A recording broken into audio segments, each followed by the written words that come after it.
Psych2Go is a digital media organization that raises mental health awareness by presenting psychological topics in a digestible and relatable manner. Please share our content with those who need it. It's a great way to support us as well. There are many different kinds of cheeses. You walk into any given grocery store and there it is, the long, daunting shelf of cheeses. There's orange cheddar, white cheddar, mozzarella, parmesan, provolone, Colby Jack, and the list goes on. All you need is cheese for tonight's dinner. But this is turning out to be the hardest decision of your life. If you can relate to this, or a situation less ridiculous but similar to this, you're probably an overthinker. Many of us are guilty of being overthinkers, and there's nothing wrong with that. But here's a list of 7 things that overthinkers can relate to. 1. Overthinkers apologize too much. Before you're even sure if something is your fault, you're already apologizing for it. This leaves you feeling vulnerable and exposed to more trouble. Like, for example, taking the blame for every situation may cause others to take advantage of you. Overthinkers tend to want to smooth over the rough patches, but sometimes it can cause more trouble than it's worth. 2. Overthinkers relive embarrassing past experiences in their heads. You tend to repeatedly relive the moments you are less proud of in your mind. For example, imagine that you're having a perfectly normal day. Then your brain decides to remind you of that one time in middle school when you ripped your pants in gym class. And just like that, your whole day is ruined. You tend to relive these past experiences and imagine how it could have gone differently. 3. Overthinkers appear more insecure than they really are. Because of your indecisive nature, it may cause others to view you as unsure of yourself or underconfident. This becomes apparent in working situations because you take too long to make decisions for clients or projects. 4. Overthinkers have problems sleeping. When you lay down at night, your brain starts to process all of the information you learned from that day.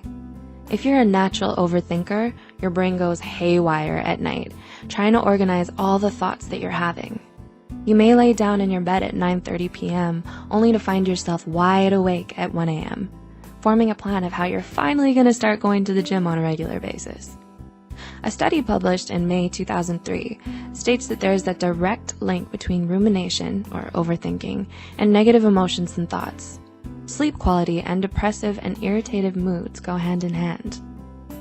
5. Overthinkers worry about making others happy. You often disregard your own desires for the sole purpose of satisfying someone else. You may repress your own opinions so as not to contradict someone else. You constantly make decisions based on how other people would react to them, rather than what is best for you. 6. Overthinkers always need a second opinion. It's hard for you to make a decision on your own. You may spend hours in the department store because you're taking pictures of every outfit and sending it to all your friends for their input. It may be difficult for you to make even simple decisions without consulting an outside source. 7. Overthinkers spend time worrying about things they have no control over.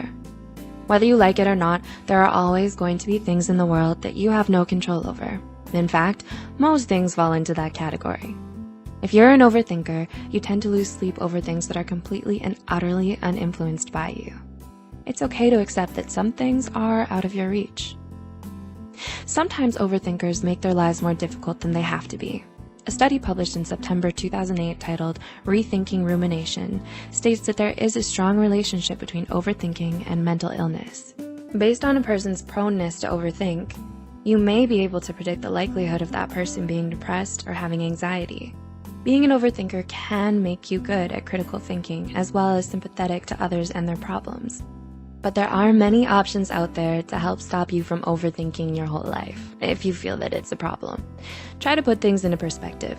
Do some meditation or deep breathing.